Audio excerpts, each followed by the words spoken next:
আলহামদুলিল্লাহি রাব্বিল আলামিন আসসালাতু ওয়াসসালামু আলা নাবিয়িনা মুহাম্মদ সাল্লাল্লাহু আলাইহি ওয়াসাল্লামু ওয়া আলা আহলিহি ওয়া আসহাবিহি আজমাইন। তাফসীরুল মুহাররার লিল কুরআনিল কারীম। তাফসীরুল মুহাররার থেকে আমরা সূরাতুল ফাতিহা আলোচনা শুনছি। এই তাফসীরুল মুহাররার লিল কুরআনিল কারীমে একটি চ্যাপ্টার রয়েছে, যেটি হচ্ছে যে সূরা ফাতিহার ভিতরে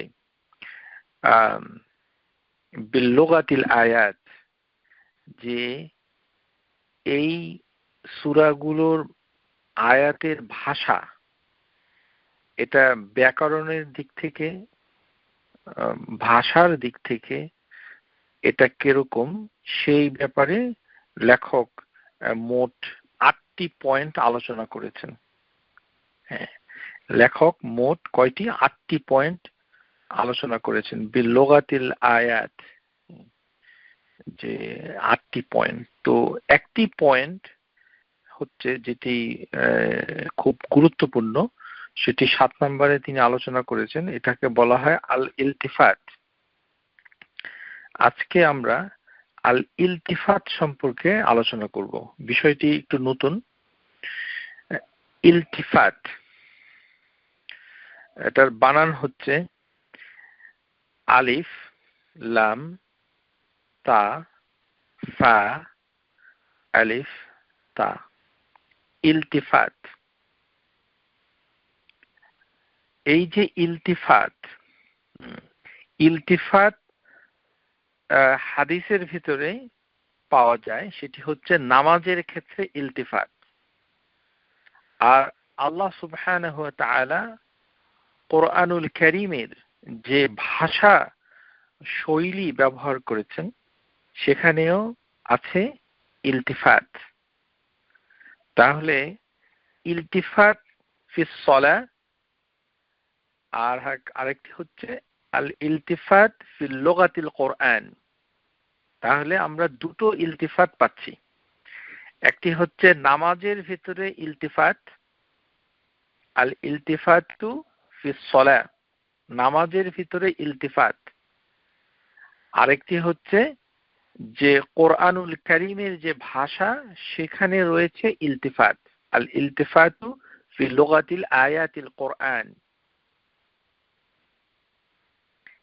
এটা আপনাদের শিখতে হবে, যেহেতু জিনিসটি ছোট আকারে লেখা আছে, কিন্তু যেহেতু আমাদের শ্রোতা যারা আছেন তাদের অনেকেরই বালাগাত সম্পর্কে ধারণা কম, যে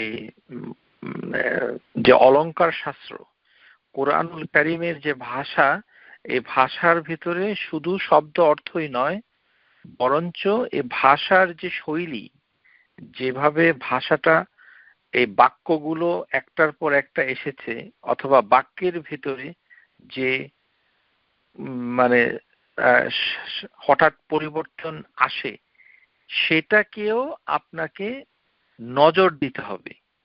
এই যে আপনার দৃষ্টিটা সরে যাচ্ছে একটা জায়গা থেকে আরেকটা জায়গায়, এই সরে যাওয়াটাকে ইলতিফাত বলা হয়। একটা উদাহরণ দিলে আপনাদের ইলতিফাত সম্পর্কে ধারণা হবে। ইলতিফাত আসলে যে চোখ দিয়ে আমরা দেখি, সেই চোখের দৃষ্টি যেটি সরে যায়, সেটিও এক ধরনের ইলতিফাত। আর আরেকটি হচ্ছে মনের যে দৃষ্টি, মন, আপনার যে মনন, চিন্তা, এর যে দৃষ্টিভঙ্গি, সেটা যখন সরে যায়, সেটাও ইলতিফাত। তো এই ইলতিফাত মানে কোরআনুল কারীমের ভাষার ভিতরে এসেছে। তো আমরা যেহেতু সূরা ফাতিহা আলোচনা করছি, এবং সূরা ফাতিহার ভিতরে ইলতিফাত যে বিষয়টি, মানে এটাকে বালাগা শাস্ত্র, মানে মুবালাগা ফিল কোরআনিল কারীম, যে এটার একটি বিশেষ বিষয় হচ্ছে ইলতিফাত। তো ইলতিফাত তাহলে আমরা এখন দেখে নিই জিনিসটা কি। অনেকটা আপনাদের বোঝার জন্য বলছি যে আপনারা যখন বর্তমানে টেলিভিশনে অথবা ইউটিউবে যখন কোনো নাটক দেখেন, তো অথবা কোনো সিনেমা দেখেন, এইগুলো যখন দেখেন, কোনো মানে রেকর্ডিং যখন দেখেন, তখন দেখবেন যে হঠাৎ হঠাৎ করে একটা দৃশ্য পরিবর্তন হচ্ছে। মানে দুইজন লোক কথা বলছে, কিন্তু ক্যামেরাতে একটা দিক থেকে দেখানো হচ্ছে, তারপরে এখান থেকে সরিয়ে আবার পিছন দিক থেকে দেখানো হচ্ছে, আবার দূর থেকে দেখানো হচ্ছে, আবার ক্লোজ শটে দেখানো হচ্ছে। এই যে শটগুলো মানে পরিবর্তন হচ্ছে, এটাকে সিনেমার ভাষায় বলা হয় ফ্রেম শিফট। ফ্রেম শিফট, ফ্রেমটাকে আপনি চেঞ্জ করে দিচ্ছেন। তাহলে এইভাবে করলে জিনিসটা কি হয়, মানে আপনার চোখের সামনে জিনিসটা উপজীব্য হয়ে ওঠে। মানে জিনিসটা দেখতে মনে হয় যে আপনি সব দিক থেকে দেখছেন, 360 ডিগ্রি আপনি দেখে নিচ্ছেন, কারণ আপনার ফ্রেম শিফট হচ্ছে, দৃশ্যপট পরিবর্তন হচ্ছে। তো কোরআনুল কারীমে গ্রামার আল্লাহ সুবহানাহু ওয়া তাআলা এভাবে মানে একের পর এক একই রকম গ্রামার হিসাবে তিনি বর্ণনাগুলো দেননি। হঠাৎ করে গ্রামারের শিফট হয়েছে, ও গ্রামারিটিক্যাল শিফটকে বলা হয় ইলতিফাত। এটা কোরআনুল কারীমের একটি বর্ণনা শৈলী, হ্যাঁ, ইলতিফাত। আর নামাজের ইলতিফাতটা হচ্ছে দৃষ্টি, মনের দৃষ্টি অথবা চোখের দৃষ্টি। তো যেহেতু আমরা সূরা ফাতিহার আলোচনা শুনতে শুনতে একটু ক্লান্ত হয়ে পড়েছি, এই জন্য আপনাদের নিজেদের ইলতিফাতের জন্য চলুন আজকে নামাজের ইলতিফাত আলোচনা করে তারপরে ফাতিহার ভিতরে ইলতিফাতটা আমরা শিখি। তাহলে আমরা প্রথম ইলতিফাত যেটা আলোচনা করতে যাচ্ছি সেটি হচ্ছে আল ইলতিফাতিস সালাহ ফিস সালাহ। আয়েশা রাদিয়াল্লাহু তাআলা আনহা মানে তিনি রাসূলুল্লাহ সাল্লাল্লাহু আলাইহি ওয়াসাল্লামকে এই নামাজের ইলতিফাত সম্পর্কে জিজ্ঞাসা করেছিলেন। তাহলে বোঝা যাচ্ছে যে আরবি ভাষায় কোনো শব্দ থাকলেই সেটা মানে ইবাদতের ক্ষেত্রে এটা কি অর্থ, সেটা কিন্তু হাদিস ছাড়া বোঝা যাবে না। এটার প্রমাণ হচ্ছে এই হাদিস। এই হাদিসটা বুখারীতে এসেছে, হাদিস নাম্বার 751। তো আয়েশা রাদিয়াল্লাহু তাআলা আনহা তিনি তো আরবি ভাষাভাষী একজন ব্যক্তি ছিলেন, তো আরবি তো তিনি জানেন, কিন্তু আরবি জানাটাই, শুধু শব্দের অর্থ জানাটাই আপনার জন্য যথেষ্ট নয়। এই জন্য আয়েশা রাদিয়াল্লাহু তাআলা আনহা নবী সাল্লাল্লাহু আলাইহি সাল্লামকে বলেছিলেন, সাআলতু নবী সাল্লাল্লাহু আলাইহি সাল্লাম আনিল ইলতিফাতি ফিস সালাহ, যে আমি রাসূলুল্লাহ সাল্লাল্লাহু আলাইহি সাল্লামকে নামাজের ভিতরে ইলতিফাত সম্পর্কে জিজ্ঞাসা করেছিলাম। তখন ফাকাল নবী সাল্লাল্লাহু আলাইহি সাল্লাম, নবী সাল্লাল্লাহু আলাইহি সাল্লাম এটার ব্যাখ্যা দিলেন যে এটা বলতে আসলে কি বোঝায়। তিনি বলেছিলেন, হুয়া ইখতিলাসুন ইয়াখতালিসুহু শাইতানু মিন সালাতিল আবদি। হুয়া ইখতিলাসুন ইয়াখতালিসুহু শাইতানু মিনাস সালাতিল আবদি।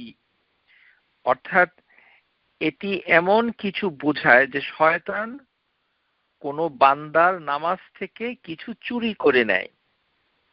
শয়তান কোনো মানুষের নামাজের ভিতরে কোনো কিছু চুরি করে নেয়।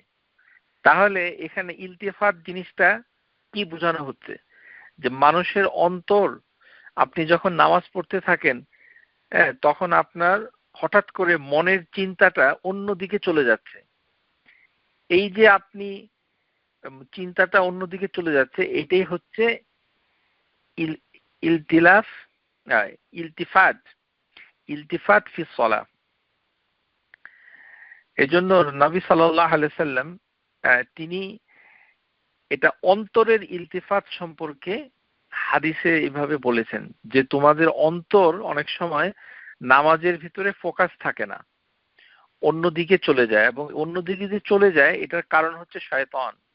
শয়তান তোমাদের অন্তরকে চুরি করে অন্য জায়গায় নিয়ে যাচ্ছে। তাতে হচ্ছে কি যে মনের ইলতিফাত হয়ে যাচ্ছে।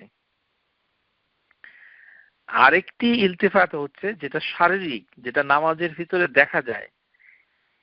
এটা নবী সাল্লাল্লাহু আলাইহি ওয়াসাল্লাম হাদিসের ভিতরে এভাবে আলোচনা করেছেন, ইন্নাল্লাহা ইয়ানসিবু ওয়াজহাহু লিওয়াজহি আবদিহি মা লাম ইয়ালতাফিত, যে আল্লাহ সুবহানাহু ওয়া তাআলা মানে তার চেহারাকে বান্দার চেহারার উপর নিবদ্ধ রাখেন। আল্লাহ is turning towards his slave as long as he does not look around. যতক্ষণ না পর্যন্ত মানে কোনো বান্দা এদিক ওদিক না তাকায়, এদিক ওদিক না তাকায়। মা লাম ইয়ালতাফিত, এই শব্দ থেকে ইলতিফাত এসেছে, মা লাম ইয়ালতাফিত। তাহলে ইলতিফাত শব্দটা হাদিসের শব্দ থেকে এসেছে। মানে আজকাল আবার যারা হাদিস মানে না তাদেরকে আবার কিছু বললে বলে যে এটা কি দলিল আছে, এটা কি কোথায় পাওয়া, যেমন আকীদা। অনেক লোক আছে আকীদা শুনতে পছন্দ করে না, তো আবার প্রশ্ন করে পাল্টা যে আকীদা শব্দ কি হাদিসে আছে? অবশ্যই হাদিসে আছে, আপনি জানেন না, সেটা আপনার ব্যাপার, আপনার কাছে এর কোনো মূল্য নাই, কিন্তু হাদিসের ভিতরে আছে। তো ইলতিফাত এটা হাদিসের ভিতরে আছে। রাসূলুল্লাহ সাল্লাল্লাহু আলাইহি ওয়াসাল্লাম বলেছেন যে আল্লাহর চেহারা মানে আল্লাহ সুবহানাহু ওয়া তাআলা নিজে মানে তিনি ঘুরে তাকিয়ে থাকেন।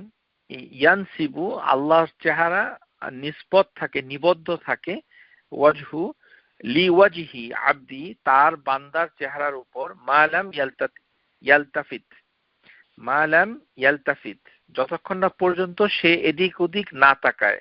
ফাইজা সাল্লাইতুম ফালা তালতাফিতু, যখন তোমরা নামাজ পড়ো, ফালা তালতাফিতু, তোমরা এদিক ওদিক তাকাবে না।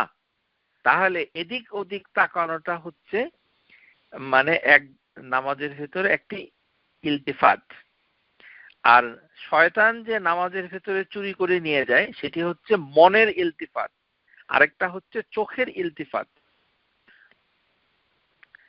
তাহলে আমাদের বুঝে চলে আসছে, আমরা ডিটেলস আলোচনা করব না, শুধু আমরা এতটুকুই বলতে চাই যে নামাজের ইলতিফাতের বিষয়ে যেটা নবী সাল্লাল্লাহু আলাইহি ওয়াসাল্লাম সতর্ক করে দিয়েছিলেন সেটি হচ্ছে যে শারীরিক ইলতিফাত যেটা, এটার থেকে যেন মানুষ মুক্ত থাকে। এটা হচ্ছে প্রথম শারীরিক ইলতিফাত। যেমন হাদিসের ভিতরে এসেছে নাহা আন সালাস, যে তিনটি জিনিস করতে রাসূলুল্লাহ সাল্লাল্লাহু আলাইহি ওয়াসাল্লাম নামাজের ভিতরে নিষেধ করেছেন। আন নকরাতু, আন নকরাতিন কা নকরাতি দিক, দিক, যে তোমরা মুরগের মতো ঠোকর দিও না নামাজের ভিতরে। নকরাতিন কা নকরাতিন নকরাতুন দিক, মোরগ যেভাবে ঠোকর দেয় সেভাবে ঠোকর দিও না। তাহলে মানে নামাজে নিষেধ দ্রুত রুকু সিজদা করা। ওয়া ইকআউ কা ইকআইল কলব, যে কুকুর যেভাবে বসে, কুকুর যেভাবে বসে সেভাবে তোমরা বসো না। তাহলে নামাজের ভিতরে মোরগের মতো ঠোকর মানুষ দেয়, হ্যাঁ এটা দেয়, এটা নামাজিরাই করে, মুসল্লিরাই করে। আমাদের দেশেই মানে নামাজের ভিতরে অনেকে নামাজ এইভাবেই পড়ে, মুরগির মতো ঠোকর দিচ্ছে। আরেকটি হচ্ছে যে কুকুরের মতো বসছে, হ্যাঁ কুকুর যেভাবে বসে ঠিক সেভাবে সে বসছে। ওয়া ইয়াকাউ কা ইয়াকাইল কলব। আরেকটা হচ্ছে ওয়ালতাফাত, ওয়ালতিফাত কাল তিল কাল ইলতিফাতিস সালেব, যে শিয়ালের মতো এদিক ওদিক তাকিও না। তাহলে নামাজের ভিতরে ইলতিফাতটা শিয়াল করে, শিয়াল শিয়ালের মতো, শিয়াল কাল ইলতিফাতু সালাব, যেমন একটা সালাব মানে হচ্ছে শিয়াল, সে যেরকম এই এদিক ওদিক তাকায় সেরকম তোমরা তাকিও না। এটি হচ্ছে নামাজের ভিতরে মানে ইলতিফাত হয়ে যাচ্ছে। তাহলে আমরা বুঝতে পারছি যে নামাজের ভেতরে দুই ধরনের ইলতিফাত হয়। সেটি হচ্ছে ইবনুল কাইয়িম আল জাওজিয়া রাহিমাহুল্লাহ তাআলা, তিনি তার কিতাব আল ওয়াবিল ওয়াস-সাইয়্যিব এই কিতাবে তিনি বলেছেন যে আল ইলতিফাতু আল মানহা আন হিফিস সালাতিল কিসমান, নামাজের ভেতরে দুই ধরনের ইলতিফাত নিষিদ্ধ। একটি হচ্ছে আহাদুহুমা আল ইলতিফাতুল কলবি আনিল্লাহি আযজা ওয়া জাল্লা ইলা গায়রিল্লাহি তাআলা, যে যখন নিজের অন্তর মন যখন অন্যদিকে চলে যায়, তারপরে তার মানে মনের চিন্তা ভাবনা আল্লাহ সুবহানাহু ওয়া তাআলা থেকে বের হয়ে অন্য কিছুর দিকে মনটা চলে যায়, সেটি হচ্ছে এক ধরনের ইলতিফাত, আল ইলতিফাতুল কলব, যে নিজের কলবের ইলতিফাত মানে অন্তরের। আরেকটা হচ্ছে আল ইলতিফাতুল বাসার, দৃষ্টি, চোখের দৃষ্টির ইলতিফাত, মানে চোখ যখন এদিক ওদিক চলে যায় নামাজের ভেতরে। ও কুল্লাহুমা মানহা আনহু, যে দুটি হচ্ছে নিষিদ্ধ। কারণ ওয়ালা ইয়াজুলুল্লাহি মুকবিলান আলা আবদিহি মা দামা আবদুল মুকবিলান আলা সালাতি, যে আল্লাহ সুবহানাহু ওয়া তাআলা তার বান্দার দিকে তিনি দৃষ্টি দেন, তার দৃষ্টিটা চলতে থাকে ওনার দিকে, আল্লাহ সুবহানাহু ওয়া তাআলা বান্দার দিকে তাকিয়ে থাকেন অথবা টার্ন অ্যারাউন্ড করেন যতক্ষণ পর্যন্ত তার বান্দা তার নামাজের দিকে মনোযোগ থাকে এবং অন্য এদিক ওদিক তারা তাকায় না। হ্যাঁ, যখন সে অন্য দিকে চলে যায় ফাইজা তালতাফিত ইলতিফাত বিকলবিহি আও বাসারিহি আরাদাল্লাহু তাআলা আনহু, যখন তার অন্তর অথবা চোখ মানে এদিক ওদিক চলে যায় তখন আল্লাহ সুবহানাহু ওয়া তাআলা তার দিক থেকে মুখ ফিরিয়ে নেন। এটার অর্থ কিন্তু এই নয় যে আপনার নামাজ নষ্ট হয়ে যায়, এটাই বুঝাচ্ছে না। যে অন্তরের ইলতিফাত যদি হয় তাহলে আপনাকে মানে জিনিসটা ফিরিয়ে আনতে হবে। তো ফিরিয়ে আনাটা হচ্ছে হুদুরুল কলব, হুদুরুল কলব নামাজের ভিতরে। এটি নামাজের কোনো রোকন নয়, এটি নামাজের কোনো রোকন নয় যে এটা যদি মানুষের না থাকে তাহলে তার নামাজ নষ্ট হয়ে যাবে, এটা বুঝাচ্ছে না। এটাতে নামাজের সওয়াব কমে যাবে, এটি হচ্ছে মূল বিষয়, যে এটাতে নামাজে সওয়াব কমে যাবে যদি সে কারণ ছাড়া এই কাজটুকু করে, এছাড়া কোনো সমস্যা নাই। আশা করি বুঝতে পেরেছেন। মানে ওয়াল কারিহাতুল মুকাইয়াদা বিআদামিল হাজা আও উযর, যে কোনো জরুরি প্রয়োজন অথবা তার কোনো ওজর আছে, কোনো কারণ আছে, এই ধরনের কারণ ছাড়া মানে এই ইলতিফাত করাটা হচ্ছে মাকরুহ, কারিহা। ভালো করে বুঝতে হবে আবার, কেননা আমাদের সমাজে যে ইলতিফাত নামাজের ভিতরে আমরা করি না, সেটার জন্য আবার যে পদ্ধতিতে নামাজ পড়া হয় সেটা কিন্তু হুদুরুল কালব, যে আপনার অন্তরকে নামাজের ভিতরে নিবদ্ধ রাখার জন্য আজকাল এক শ্রেণীর লোক শুরু করেছে যে সবকিছুর অর্থ শিখতে হবে, যে আত্তাহিয়াতুর অর্থ শিখতে হবে, এই মানে দুরুদের অর্থ শিখতে হবে।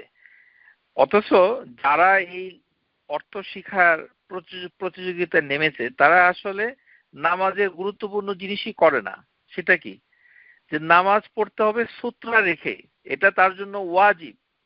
সূত্রা না রেখে নামাজ পড়লে তাকে শাস্তি দেবে আল্লাহ সুবহানাহু ওয়া তাআলা।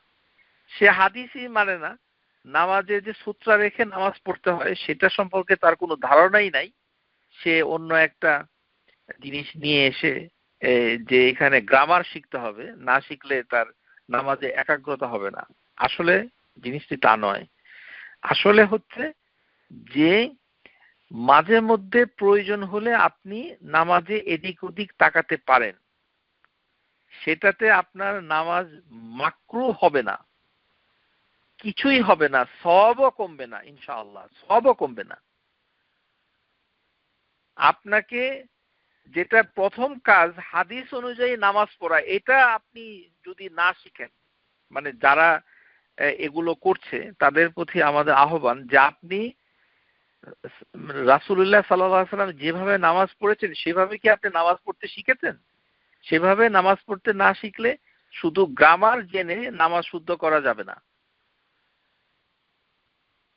আপনি বাসায় নামাজ পড়ছেন, আপনার সামনে সূত্রা আছে কি নাই সেটার কোনো খবর নাই, তাহলে আপনার নামাজ মানে যেটা হবে ত্রুটিযুক্ত হবে, সওয়াব কমে যাবে। কারণ আপনি যে সূত্রাকে সামনে রেখে নামাজ পড়েন না, যেখানে খুশি সেখানে দাঁড়িয়ে নামাজ পড়ছেন, যেটি নামাজের ভিতরে আপনার একটি বড় সমস্যা।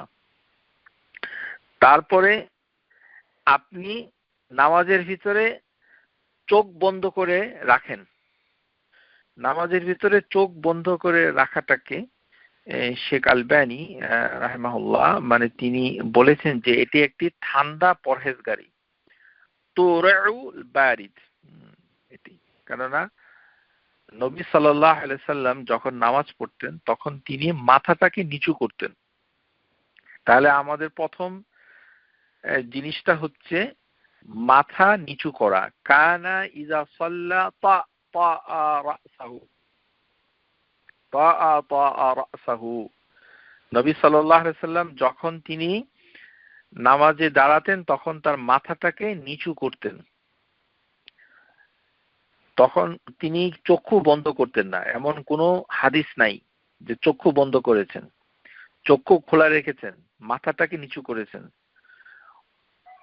ওয়ারামা বিবাসারিহি নাহওয়াল আরদ, নাহওয়াল আরদ, যে তিনি যেইখানে সিজদা দিতেন ওই জমিনের উপরে মাটির দিকে তিনি তাকিয়ে থাকতেন, মাটির দিকে তিনি তাকিয়ে থাকতেন। তাহলে মাটির দিকে তাকিয়ে থাকা হচ্ছে যেখানে আপনি সিজদা দিবেন সেখানে তাকিয়ে থাকা আপনার জন্য ওয়াজিব, এটা আপনাকে করতে হবে। যদি আপনি না করেন তাহলে নামাজ ত্রুটিযুক্ত হবে। হ্যাঁ, তাহলে আপনার নামাজের ভিতরে ইলতিফাত এর মানে হয়ে যেতে পারে। কারণ হচ্ছে যে আপনি হাদিস অনুযায়ী নামাজ পড়ছেন না। কিন্তু নামাজে যদি কারণ থাকে তাহলে আপনি অবশ্যই তাকাতে পারেন। এটার দলিল হচ্ছে দুটো হাদিস আছে, মানে আরো অনেক হাদিস আছে। মনে করেন আপনার সামনে থেকে আপনি আপনার হাজবেন্ডের পিছনে নামাজ পড়ছেন। একটা উদাহরণ দিচ্ছি বোঝার জন্য। আপনি আপনার হাজবেন্ডের পিছনে নামাজ পড়ছেন, মেয়েদের জন্য বলছি। তো তিনি নামাজ পড়ে হঠাৎ করে চলে গেছেন, অথবা আপনার সামনে একজনে নামাজ পড়ছে, সে সামনে দিয়ে চলে গেছে, অন্য দিকে চলে গেছে, মানে হয় তার পাশ দিয়ে চলে গেছে অথবা সামনে। তো তার মানে সামনে আপনার কোনো লোক নাই। তাহলে আপনাকে কি করতে হবে? মসজিদে এই ধরনের ঘটনা ঘটে, তখন আপনাকে নামাজের ভিতরে হাঁটতে হবে, নামাজের ভিতরে হেঁটে ওই সূত্রার কাছে যেতে হবে। সেই সূত্রা আপনার যত দূরেই হোক না কেন, আপনার মসজিদের পিছনের কাতারে থাকেন, তাহলে হাঁটতে হাঁটতে আপনাকে একেবারে দেয়ালের সামনে যেতে হবে। কারণ এই যে নামাজের ভিতরে হাঁটা, এটা আপনার জন্য ওয়াজিব, হাঁটতে হবে। এখানে মনি ঋষির মতো ধ্যান করে কোনো নামাজ নাই। ধ্যান যে আমি এখানে দাঁড়িয়েছি আর আমি নড়বো না, এই ধরনের কোনো হাদিস নাই, এই ধরনের কোনো আচরণ আমাদের শরীয়তে ইসলামে নাই। যে হিন্দু ধর্মের যে মনি ঋষি তারা যখন ধ্যান করে তখন তারা ওই জায়গা থেকে নড়ে না, ওখানেই থাকে এবং আস্তে আস্তে তাদের হাত পা পর্যন্ত মাটিতে গেড়ে যায়, তারপরেও ওখান থেকে যায় না, এরকম কোনো বিষয় না। তা আমাদের দেশের নামাজ যারা পড়ে তারা এরকম ধ্যান করে, ধ্যানের কোনো নামাজ নাই। আপনাকে সূত্রার কাছাকাছি যেতে হবে যখন আপনার সূত্রা থাকবে না। যদি এরকম হয়। আরেকটা হচ্ছে যে যখন কোনো প্রয়োজন হয়, মনে করেন আপনি নামাজ পড়ছেন, মেয়েদের কথা বলছি, হঠাৎ করে আপনার ছোট বাচ্চা আপনার সামনে দিয়ে হেঁটে যাচ্ছে, তাহলে তাকে হাত দিয়ে সরিয়ে দিতে হবে।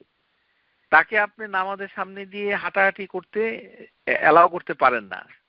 তাহলে আপনার, যদি আপনি করেন, যে আমাদের বাংলাদেশি মানে নামাজি যারা মহিলা যারা আছে, মানে তারা অনেকেই জানেন না যে বাচ্চা কাচ্চা আপনার নামাজের সামনে দিয়ে হাঁটলে তারা কিছু মনে করে না। না না, নামাজের সামনে দিয়ে বাচ্চা গেলেও তাকে একপাশে সরিয়ে দিতে হবে। কারণ এই বাচ্চাটা তো শিশু, মানুষের বাচ্চা, এটি হচ্ছে মানুষের বাচ্চা। নবী সাল্লাল্লাহু আলাইহি সাল্লাম একটা ছাগল, সেটা একটা ছাগলের উচ্চতা মানে বাচ্চাদের মতোই তো, তাই না? একটা ছাগল তার সামনে দিয়ে দৌড়ে যাচ্ছিল, তিনি নবী সাল্লাল্লাহু আলাইহি সাল্লাম পাল্লা দিয়ে ওই ছাগলটাকে দেয়ালের সাথে মানে পা দিয়ে আটকিয়ে দিলেন, যেন সেটা তার সামনে দিয়ে না যেতে পারে। তাহলে একটা ছাগল যদি মানুষের নামাজির সামনে দিয়ে যেতে না পারে, তাহলে আপনি আপনার বাচ্চাকেও সামনে দিয়ে যেতে দিতে পারেন না। ভালো করে শুনুন, সেটা যদি বাচ্চা হয়, শিশু, মানে নামাজের সামনে আল্লাহ সুবহানাহু ওয়া তাআলা থাকেন, এটা আপনাকে বুঝতে হবে। এটা না বুঝলে আপনি হাদিস মানেন না, তারপরে নামাজে কিভাবে দাঁড়ায়, আল্লাহ সুবহানাহু ওয়া তাআলা কিভাবে তার সামনে আসে সেটা সম্পর্কে ধারণা নাই। খালি নামাজের ওই তাশাহুদের ব্যাকরণ নিয়ে আপনি কুস্তি করতেছেন, এইভাবে আপনার নামাজ শুদ্ধ হবে না। নামাজের ভিতরে এই যে সূত্রা ও সূত্রাতু উজুবুহা, যদি নবী সাল্লাল্লাহু আলাইহি সাল্লামের সালাত সম্পাদনের পদ্ধতি আপনি যেভাবে দেখছেন, এই বাংলা বইয়ের ৬৫ পৃষ্ঠায় যেখানে শেখ আলবানী রাহিমাহুল্লাহ তিনি হাদিস বর্ণনা করেছেন যে নবী সাল্লাল্লাহু আলাইহি সাল্লাম তার এবং সূত্রার মধ্য দিয়ে কোনো বস্তুকে অতিক্রম করতে দিতেন না, কোনো বস্তু, লিকুল্লি শাই। তাহলে বাচ্চাও সে বস্তুর ভিতরে আছে, বাচ্চা বলে কোনো মাপ নাই, আপনার নিজের বাচ্চা হোক আর অন্যের বাচ্চা হোক, যেই নামাজের সামনে দিয়ে যাবে তাকে সরিয়ে দিতে হবে, অথবা মানে তাকে আটকে ফেলতে হবে, ধরতে হবে, হাত দিয়ে থামাতে হবে যেন সে না যেতে পারে। কারণ এটি হচ্ছে সুন্নাহ। কারণ কি, যে যদি চলে যায় তাহলে আপনার দৃষ্টি চলে যেতে পারে, তখন কি হবে, ইলতিফাত হয়ে যাবে, ইলতিফাত ফিস সালাহ, যেটার কথা আয়েশা রাদিয়াল্লাহু তাআলা আনহা জিজ্ঞাসা করেছিলেন, যে ইলতিফাত ফিস সালাহ, মনের ইলতিফাত হয়ে যাবে যখন আপনার সামনে দিয়ে ছোট একটা বাচ্চা মানে যাবে তখন। আর যদি যে সকল মেয়ে যার বালেগা হয়েছে, মনে করেন আপনি একজন মা, মহিলা নামাজ পড়ছেন, আর আপনার সামনে দিয়ে আপনার মেয়ে যার বয়স 14-15, তার হয়তো একটা মাসিক হয়েছে, এরকম কোনো মহিলা অথবা মেয়ে যদি আপনার সামনে দিয়ে যায়, তাহলে আপনার নামাজ শেষ, আপনার নামাজ ইয়াকতাউস সালাহ, এটাতে নামাজের সওয়াব কমবে না, নামাজ আবার রিপিট করতে হবে।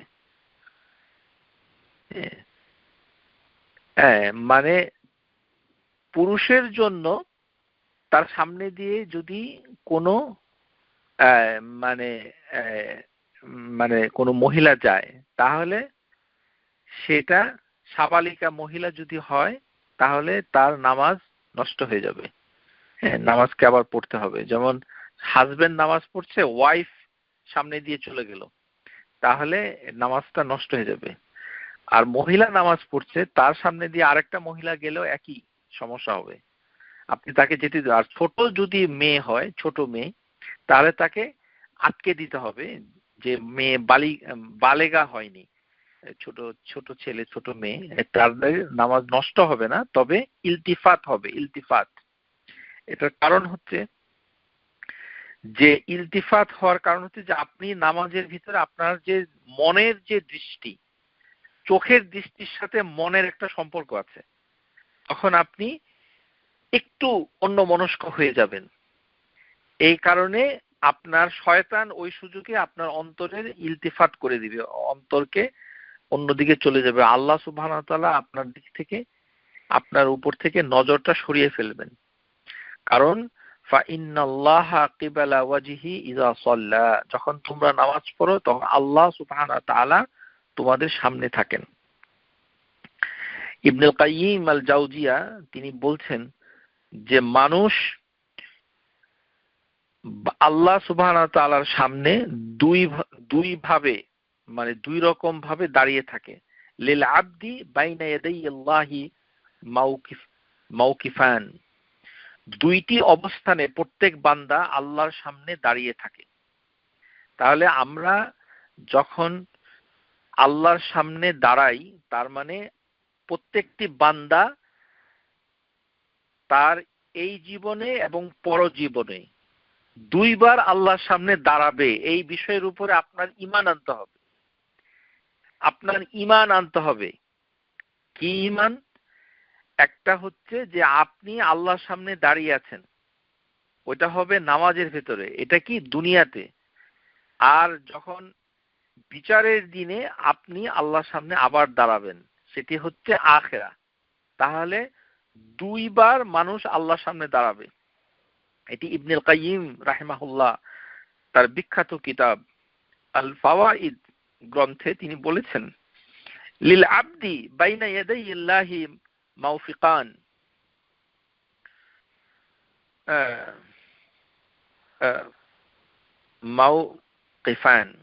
মাওকিফান মানে দুটো মাওকুফ।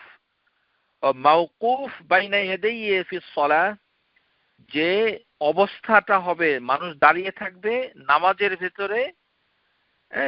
আরেকটি হচ্ছে ও মাওকুফ বাইনা ইয়াদাইহি ইয়াউমাল কিয়ামা, এবং কিয়ামতের দিন আল্লাহর সামনে দাঁড়ায় থাকবে। তাহলে নামাজের ভিতরে আপনার ওই অর্থ জানার থেকে এইটা জানা জরুরি। আপনি যে খালি অর্থ শিখেন, আপনি কি এইটা শিখেছেন যে নামাজের ভিতরে মানুষ আল্লাহর সামনে দাঁড়িয়ে থাকে, আর তাকে পরকালে বিচারের দিনেও আল্লাহর সামনে দাঁড়াতে হবে। এই দুইটি দাঁড়ানোর কথা ইবনুল কাইয়িম বলেছেন। ফামান কামা বিহাক্কিন, এবং যে ব্যক্তি সত্যিকার অর্থে আল্লাহর সামনে দাঁড়াবে, আল মাওকুফ আল আউয়াল হাওবিন আলাইহিল মাওকুফিল আখিরা, যে ব্যক্তি নামাজে আল্লাহর সামনে যেভাবে দাঁড়ানো উচিত সেভাবে যদি দাঁড়ায়, তাহলে আল্লাহ কিয়ামতের দিন আল্লাহর সামনে তার দাঁড়ানোটাকে সহজ করে দিবে। ওয়ামিন ইস্তিহান বিহাযাল মাওকুফ ওয়ালাম ইউওয়াফি হাক্কা শাদ্দিদান আলাইহি যালিকাল মাওকুফ, আর যে ব্যক্তি দুনিয়াতে নামাজের সামনে দাঁড়াইতে অবহেলা করবে, তাহলে পরকালে আল্লাহর সামনে দাঁড়ানোটা তার জন্য কঠিন হয়ে যাবে। তাহলে আমরা যেটা পেলাম যে হাদিস অনুযায়ী আপনাকে নামাজের সামনে দাঁড়াতে হবে, মাথাটা নিচু রাখতে হবে, সিজদার জায়গায় আপনাকে তাকিয়ে থাকতে হবে। কিন্তু যখন মানে দাঁড়িয়ে নামাজ পড়াটা এই জন্য খুব ইম্পর্টেন্ট। তো এখানে এর মানে এই না যে প্রয়োজন হলে আপনি একটু এদিক সেদিক তাকাতে পারবেন না, এটি কিন্তু সঠিক নয়। আপনার যদি দরকার হয় তাহলে আপনি তাকাতে পারেন। কিরকম দরকার? মনে করেন ছোট একটি বাচ্চা হয়তো নামাজের, আপনি দাঁড়িয়েছেন, হয়তো একটা আগুন ধরিয়ে দিচ্ছে, মানে রান্নাঘরে এমন কিছু সে নাড়াচাড়া করছে একটা ছুরি নিয়ে, যে সে এখন অ্যাক্সিডেন্ট করবে। তাহলে একটু তাকিয়ে আপনি দেখে নিবেন, অবশ্যই আপনি সেখানে মুখ ঘুরিয়ে তাকাবেন, এতে আপনার কোনো সমস্যা নাই, কারণ আপনার একটা কারণ আছে। এই কারণে তো যখন যেমন আমাদের দেশে দেখা যায় যে অনেক সময় মসজিদে নামাজ পড়ছে, ওই তার সেলফোনে রিং হচ্ছে, সেলফোনে যে রিং হচ্ছে, রিং এর ভিতরে গান বাজনা চলতেছে, সিনেমার গান, এ হচ্ছে রিংটোন। আর ওই সেলফোনটা রাখে হচ্ছে মসজিদের ভিতরে, তার জ্যাকেটের ভিতরে, সিনেমার গান বাজতেছে, আর তিনি বসে বসে নামাজ পড়ে দাঁড়ায় দাঁড়ায় খুশু খুজু। কিসের খুশু আর কিসের খুদু? আপনার নামাজের ভিতরে যেই কাজ করেছেন আপনি, যে আপনার সেলফোন, সেটা উচিত হচ্ছে নামাজ থেকে বের হয়ে ওই সেলফোনটা বন্ধ করা, তারপরে এসে নামাজ পড়া, কেননা এটা অত্যন্ত জরুরি। হ্যাঁ, এটা যেটা বেশি জরুরি, সেই ধরনের জরুরি কিছু হলে আপনি অবশ্যই তাকাতে পারেন। হ্যাঁ, এতে কোনো নামাজ নষ্ট হবে না। যেমন আবু দাউদের একটি হাদিসে নবী সাল্লাল্লাহু আলাইহি সাল্লাম নামাজে রত অবস্থায় তিনি একটি পাহাড়ের দিকে তাকিয়েছিলেন। হ্যাঁ, সাওবিবা বিসসালাহ ইয়ানি সালাতিস সুবহ ফাজআলা রাসূলুল্লাহ সাল্লাল্লাহু আলাইহি ওয়াসাল্লাম ইউসাল্লি ওয়া হুয়া ইয়ালতাফিতু ইলা শি'ব।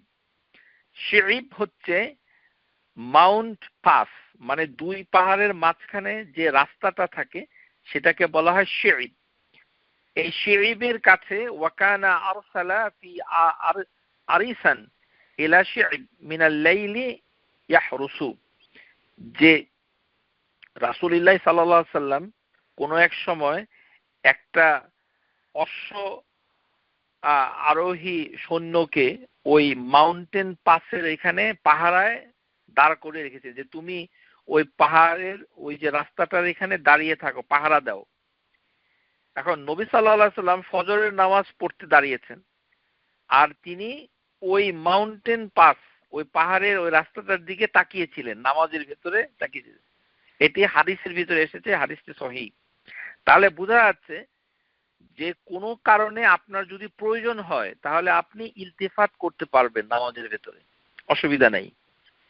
যেমন নামাজ পড়ছেন, হঠাৎ করে এমন জোরে দরজা কেউ করা নাড়ছে যেটা আপনার একটু ডানে অথবা একটু বায়ে, অ্যাক্সিডেন্ট হয়ে যেতে পারে নামাজের ভিতরে। তো সেটা আপনাকে নামাজে রত অবস্থায় আপনাকে একটু দেখতে হবে যে কি হচ্ছে, এতটুকু। এই যে দেখাটা, এই দেখাতে আপনার নামাজের কোনো ক্ষতি হবে না, কারণ নবী সাল্লাল্লাহু আলাইহি সাল্লাম নামাজরত অবস্থায় মানে তিনি একটি পাহাড়ের দিকে তাকিয়েছিলেন। তারপর আরেকটি হাদিস হচ্ছে, সেটি হচ্ছে যে ইমাম মুসলিম সেটা বর্ণনা করেছেন, এই হাদিসটুকু, যে নবী সাল্লাল্লাহু আলাইহি সাল্লাম একবার তিনি অসুস্থ ছিলেন। তো তখন তিনি মানে নামাজ পড়ছিলেন এবং তার পিছনে আবু বকর সিদ্দিক তিনি মানে জোরে জোরে তাকবীর গুলো বলে দিচ্ছিলেন। আবু বাকরিন ইউসমিউ নাস বিতাকবীরাহু। তো নবী সাল্লাল্লাহু আলাইহি সাল্লাম মানে দেখলেন যে উনি কিন্তু বসে নামাজ পড়তেছিলেন। নবী সাল্লাল্লাহু আলাইহি সাল্লাম আশতাকা রাসূলুল্লাহ সাল্লাল্লাহু আলাইহি সাল্লাম ফাসাল্লাইনা ওয়ারাউ ওয়া হুয়া কাঈদুন। তিনি বসে নামাজ পড়ছিলেন। নবী সাল্লাল্লাহু আলাইহি সাল্লাম তার জীবনে তিনি মৃত্যুর আগে অসুস্থ অবস্থায় বসে ফরজ নামাজ পড়েছেন, আর একবার তিনি খুবই অসুস্থ ছিলেন, এমন অসুস্থ যে শব্দ করে তিনি মানে নামাজের যে তাকবীর গুলো সেটা তিনি ভালো করে দিতে পারছিলেন না। তখন আবু বকর সিদ্দিক তার নামাজের পিছন থেকে শব্দ করে তাকবীর গুলো মুকাব্বির হিসাবে দিচ্ছিলেন। তো তখন নবী সাল্লাল্লাহু আলাইহি সাল্লাম বসে নামাজ পড়ছেন, আর সাহাবীরা দাঁড়িয়ে নামাজ পড়ছে, কারণ সাহাবীরা তো অসুস্থ না, সাহাবীরা হচ্ছে কি সুস্থ, নবী সাল্লাল্লাহু আলাইহি সাল্লাম অসুস্থ। তো অসুস্থ অবস্থায় তিনি বসে নামাজ পড়বেন, এটাই তো স্বাভাবিক, মানে অসুস্থ অবস্থায় দাঁড়িয়ে নামাজ তিনি পড়তে পারছেন না। তো এখন সাহাবীরা যেহেতু মানে চুপচাপ দাঁড়িয়ে নামাজ পড়ছিলেন, তো তখন নবী সাল্লাল্লাহু আলাইহি সাল্লাম তাদেরকে ইশারা করলেন, হাত দিয়ে ইশারা করলেন যে তোমরা কি করো, মানে বসে পড়ো। তাহলে নামাজরত অবস্থায় ইশারা করা যায়, নামাজরত অবস্থায় ইশারা করা যায়। হ্যাঁ, এটি হচ্ছে এক ধরনের ইলতিফাত। ফালতাফাতা ইলাইনা ফারাআনা কাইমান, তিনি পিছনে ফিরে দেখলেন যে মানে যে তারা দাঁড়িয়ে আছে, তখন ফাআশা ইলাইনা, আমাদের দিকে ইশারা করলেন যে ফাকাদনা, তোমরা বসে পড়ো। ফাসাল্লাইনা বিসলাতিহি কুউদান, তখন আমরা সবাই বসে নামাজ পড়েছি। তাহলে কোনো কারণ থাকলে আপনি পুরো নামাজটা বসে পড়তে পারেন। তাহলে আমরা এই হাদিস থেকে কয়েকটা জিনিস শিক্ষা লাভ করলাম, যে নামাজের ভিতরে যদি কারণ থাকে, সেই নামাজটা যদি জামাতের নামাজ হয়, তার কারণটা কি? ইমাম অসুস্থ, ইমাম অসুস্থ, তিনি দাঁড়াতে পারেন না। এই কারণের জন্য পুরো মুসাল্লি, যত মুসাল্লি আছে সবাইকে বসে নামাজ পড়তে হবে, কারণ ইমাম দাঁড়াতে পারছেন না। এই কারণে তাহলে বোঝা যাচ্ছে যে ইমামকে অনুসরণ করা হচ্ছে মানে ওয়াজিব, ইমামকে অনুসরণ করা হচ্ছে ওয়াজিব। তাহলে পুরো নামাজটা বসে পড়ার কথা নবী সাল্লাল্লাহু আলাইহি ওয়াসাল্লাম বললেন। ফাইজা সাল্লা কাঈদান, যদি ইমাম বসে নামাজ পড়ে, ফাসাল্লু কুউদান আজমাউন, তাহলে তোমরা সবাই বসে নামাজ পড়ো। আর যদি ওয়াইজা সাল্লা কাঈমান ফাসাল্লু কাঈমান, আর যদি ইমাম পুরো নামাজটা দাঁড়িয়ে পড়ে, ফাসাল্লু কাঈমান, ইজা সাল্লা কাঈদান ফাসাল্লু কুউদান আজমাউন। ইমাম যদি এরকম হয় যে সে দাঁড়িয়ে নামাজ পড়তে পারে কিন্তু বসতে পারে না, এরকম আমাদের একজন মানে আমাদের একজন সাথী, তিনি মানে তাকে আমি পরামর্শ দিয়েছিলাম যে আপনি তো বসতে পারেন না নামাজের ভেতরে, মানে তখন আপনি পুরো নামাজটা দাঁড়িয়ে পড়েন। তো উনি বললেন যে আমি দাঁড়িয়ে পড়বো, এটা আবার কেমন? এটা হাদিসের ভিতরে আছে, ওয়াইজা সাল্লা কাঈমান ফাসাল্লু কাঈমান, যদি ইমাম দাঁড়িয়ে নামাজ পড়ে তাহলে পুরো নামাজটাই সমস্ত লোক দাঁড়িয়ে পড়তে হবে, বসতে পারবে না। ইমামের যদি এরকম হয়, আর ইমাম যদি বসে পড়ে তাহলে পুরো নামাজটা বসে পড়তে হবে। আর যদি ইমাম দাঁড়ায় এবং বসে, তার মানে স্বাভাবিক নামাজ পড়ছে, তাহলে তো ইমামকে অনুসরণ করতেই হবে। কিন্তু আমি এক্সট্রিম দুটো জিনিস বলছি, যে নামাজের ভিতরে জামাতে নামাজ পড়ার ক্ষেত্রে ইমাম কিভাবে অবস্থান করছে সেটার জন্য আপনার নামাজের রোকনগুলো পরিবর্তন হয়ে যাচ্ছে। সুতরাং কারণ থাকলে আপনি, যেমন এখন কারণ আছে যে করোনা ভাইরাসের জন্য মসজিদে মানে একজনের সাথে আরেকজনের দূরত্ব নিয়ে দাঁড়াতে হবে, এটি সরকারের নির্দেশ, এবং যারা স্বাস্থ্য বিশেষজ্ঞ তারাও বলছে যে পাশাপাশি না দাঁড়িয়ে নামাজ না পড়ার জন্য, কারণ এতে রোগের সংক্রমণ হবে। তাহলে আপনার একটা কারণ আছে, সুতরাং আপনি মসজিদে গিয়ে যদি নামাজ পড়েন তখন আপনি দূরে দূরে দাঁড়াবেন, কারণ এটি একটি কারণ, যেভাবে কারণগুলো আছে এইভাবে। তো যাই হোক, মানে যে জিনিসটা আমরা বলতে চাচ্ছি যে যে নামাজের ভিতরে মানে ইলতিফাত যেন না হয়, সেই কারণে আপনাকে ব্যবস্থা নিতে হবে। কিন্তু যদি আপনার কারণ থাকে, ওজর থাকে, প্রয়োজন থাকে, তাহলে আপনি ইলতিফাত করতে পারবেন, এতে আপনার নামাজ নষ্ট হবে না, সওয়াবও কমবে না। আর যদি নামাজের ভিতরে আপনি কারণ ছাড়া ইলতিফাত করেন, এটা চোখের ইলতিফাত অথবা মনের ইলতিফাত, তাহলে যেটা হবে নামাজ শুদ্ধ হবে, তবে সওয়াব কমে যাবে। এখন আপনারা আসুন যে সূরা ফাতিহার ইলতিফাত জিনিসটা কি। যে এটা হচ্ছে গ্রামাটিক্যাল শিফট, যখন স্পিকার, যখন তারা কথা বলে আরবি ব্যাকরণ অনুযায়ী তিনটি মানে কর্তাবাচক, তিন ধরনের কর্তাবাচক রয়েছে, first person, second person, third person. এটা আরবিতে বলা হয় আল মুতাকাল্লিম, আল মুখাতিব, আল গাইব। যখন আমি কথা বলি মানে কর্তাবাচক, যিনি কথা বলছেন, এটি যদি ফার্স্ট পারসন হয় তাহলে এটাকে বলা হয় মুতাকাল্লিম। আর যখন তিনি বলেছেন, মানে তিনি, সে অথবা তুমি, এরকম যদি হয় তাহলে মুখাতিব, সেকেন্ড পারসন। আর থার্ড পারসন হচ্ছে যিনি আল গাইব, যিনি অনুপস্থিত। থার্ড পারসন হচ্ছে যিনি অনুপস্থিত। এটাকে আরবি ভাষার ভিতরে এই জিনিসটা আছে। তো যখন এটা চেঞ্জ হবে, একটা সেন্টেন্সের ভিতরে চেঞ্জ হতে পারে অথবা সেন্টেন্স টু সেন্টেন্স চেঞ্জ হতে পারে, তখন ইলতিফাত হয়ে যায়। A sudden grammatical shift in the pronoun of the speaker or the person spoken about is known as iltifat. এই জিনিসটাকে বালাগা মানে আরবি ভাষার রেটরিক মানে আরবি ভাষার অলংকার শাস্ত্রে এটাকে ইলতিফাত বলে। এই বিষয়ে বিখ্যাত মানে মুফাসসির বদর আদ-দ্বীন আল জারকাশি তিনি 50টির মতো ইলতিফাতের উদাহরণ কোরআনুল কারীম থেকে দিয়েছেন। গবেষণা করে দেখা গেছে যে মক্কি সূরাগুলোতে বেশি ইলতিফাত পাওয়া যায়। ইলতিফাত কোরআনুল কারীমে অথবা আরবি ভাষায় এটা নজির আছে, বিভিন্ন কবিতাতেও ইলতিফাত আছে।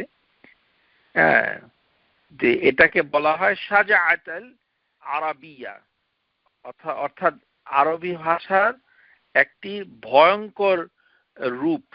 শাজা মানে খুব ভয়ঙ্কর, মানে daring nature of the Arabic language. তো এটার মানে হচ্ছে যে একটা অবস্থান থেকে আরেকটা অবস্থানের পরিবর্তন, দৃষ্টির পরিবর্তন যখন হয় তখন ইলতিফাত হয়ে যায়। এটা তাহলে এই বিখ্যাত ব্যক্তি যিনি জারকাশি, তিনি ইলতিফাতকে এভাবে ব্যাখ্যা করেছেন যে একটি কথা তার যে মোড অন্য একটি কথার মধ্যে দিয়ে চেঞ্জ হয়ে যায়। একটা কথা আপনি 4টা ডায়ালগ বলেছেন, এর ভিতরে 2টি ডায়ালগের পরে হঠাৎ করে তৃতীয় ডায়ালগে আপনার পরিবর্তন হয়ে গেল। তাহলে এই যে পরিবর্তনটা হচ্ছে, শিফট হচ্ছে, ইলতিফাত হচ্ছে, তাহলে তখন কথার ভিতরে একটা ফ্রেশনেস আছে, একঘেয়েমি থাকে না। আপনি মানে কথাবার্তার ভিতরে একটা মানে ফ্রেশনেস চলে আসলো, সজীবতা আসলো। তারপরে হচ্ছে বিভিন্ন ধরনের শ্রোতা সেটার জন্য জন্ম দিল, যে একটা শ্রোতা একই কথা শুনতেছে, হঠাৎ করে সে অন্যদিকে দৃষ্টি নিল, তারপরে তার যে আগ্রহ সেটা নতুনত্বের জন্ম দিল। তাহলে তার যে মন যেটা একঘেয়েমি হয়েছিল, যেটি খুব হতাশাগ্রস্ত হয়েছিল, তাকে নতুন একটা মানে চিন্তার আধার দেওয়া হলো, যেটা সে নতুন করে তার কানের ভেতরে একই কথা বারবার আসলো না। এই উপকারিতাগুলো ইলতিফাতের মাধ্যমে হয়। তাহলে এটা কোরআনের ইলতিফাত। এখন আমরা কোরআনের ইলতিফাত সম্পর্কে শিখছি। আপনারা সূরা ফাতিহার তাফসীর শুনছেন, তাহলে আপনাদের উচিত ইলতিফাত যে সূরা ফাতিহাতে কিভাবে এসেছে সেটা সম্পর্কে জানা। এই কারণে আমরা একটু বিস্তারিত ইলতিফাত সম্পর্কে কথা বলছি। ইলতিফাত যে এটি জারকাশি বিখ্যাত মুফাসসির 794 হিজরিতে ছিলেন, বদর আদ-দ্বীন আল জারকাশি। তো জারকাশি তিনি বলেছিলেন যে লিক্তাদা আল হাল আল যালিক লিলউরুদ আল-ইতিবার আখার আলতাফ মিন আল-যালিক আল-যাহির, যে একটা অবস্থা যখন সেটা চলে যায় আরেকটা বিবেচনাকে ধারণ করে, সেটা অত্যন্ত সূক্ষ্ম, যেটা স্বাভাবিকভাবে আসে, মানে দৃষ্টিভঙ্গির পরিবর্তন হচ্ছে কিন্তু খুব সূক্ষ্ম। আপনি অ্যাটেনশন না দিলে ইলতিফাত বুঝতে পারবেন না। সূরা ফাতিহাতে যে ইলতিফাত আছে সেটা কি আপনি কখনো বুঝতে পেরেছেন যে কখন এই ইলতিফাতটা হচ্ছে?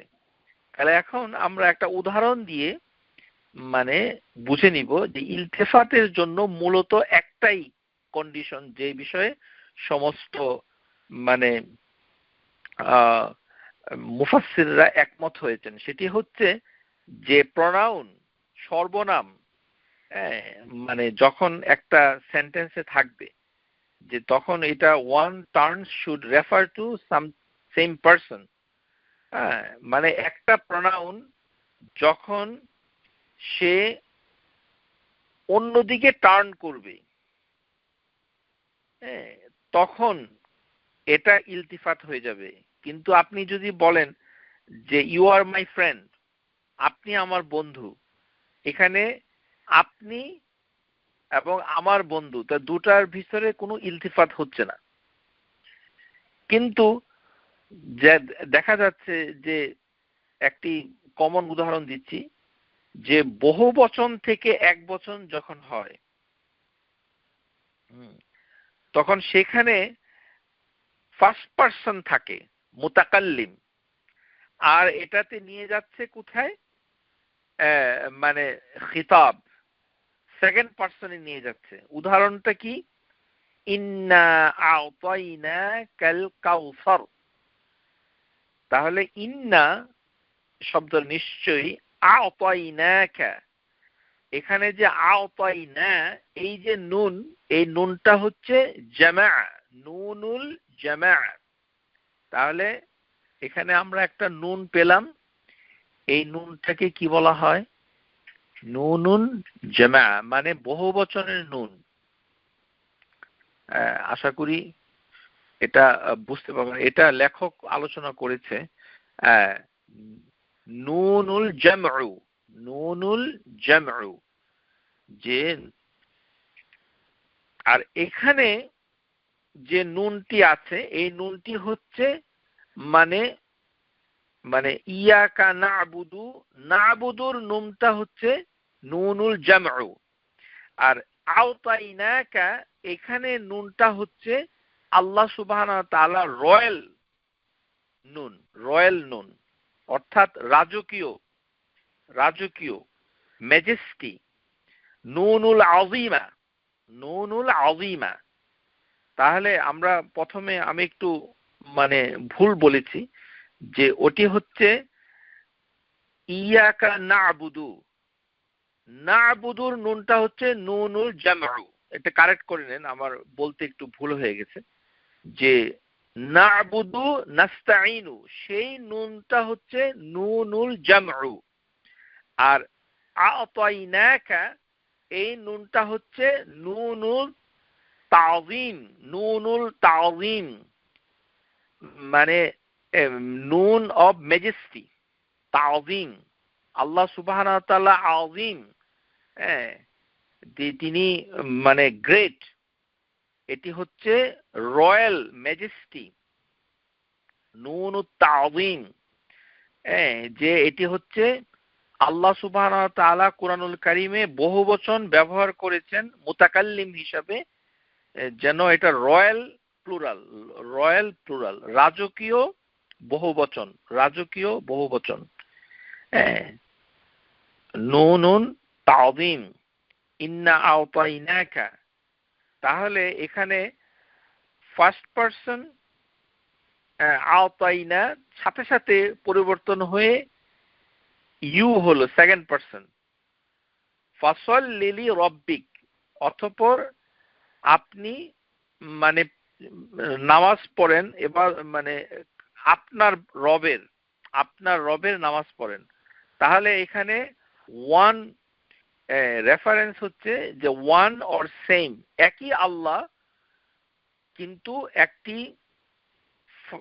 মুতাকাল্লিম আরেকটা হচ্ছে মুখাতিব। তাহলে আল্লাহ সুবহানাহু ওয়া তাআলা নিজে তার বক্তব্যের ভিতরে এখানে ফার্স্ট পারসন থেকে সেকেন্ড পারসনে চলে গেছেন, ফার্স্ট পারসন থেকে চেঞ্জ হয়ে সেকেন্ড পারসনে গেছেন। ফার্স্ট পারসন হচ্ছে আ'তাইনা, তারপরে কাটা হচ্ছে সেকেন্ড পারসন, রাব্বিকা হচ্ছে সেকেন্ড পারসন। আল এটা হলো মুখাতিব, আর প্রথমটা ছিল মুতাকাল্লিম। এখানে বহুবচনটা হলো কেন আল্লাহর ক্ষেত্রে? যেহেতু আল্লাহ হচ্ছেন, বহুবচন হচ্ছে তাযীম, নুনুত তাযীম, যেটা রয়্যাল নুন। আর নাস্তাইন না'বুদু হচ্ছে নুনুল জামউ, বহু বচনের নুন, অনেকগুলো একসাথে, অনেক অনেক মানুষ। তাহলে এই যে ট্রানজিশন, এটাকে ইলতিফাত বলে।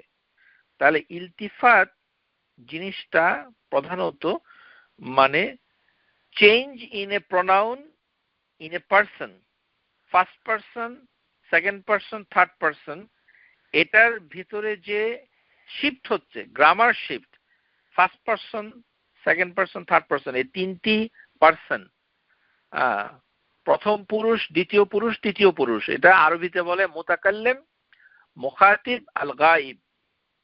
এটার যে ভিতরে ট্রানজিশন হচ্ছে, গ্রামার শিফট হচ্ছে, এটাকে ইলতিফাত বলে। যেমন সবচেয়ে কমন হচ্ছে থার্ড পারসন থেকে ফার্স্ট পারসন, এটা মোস্ট কমন। কুরআনুল কারিমে 140টি জায়গার উপরে এই ইলতিফাত আছে।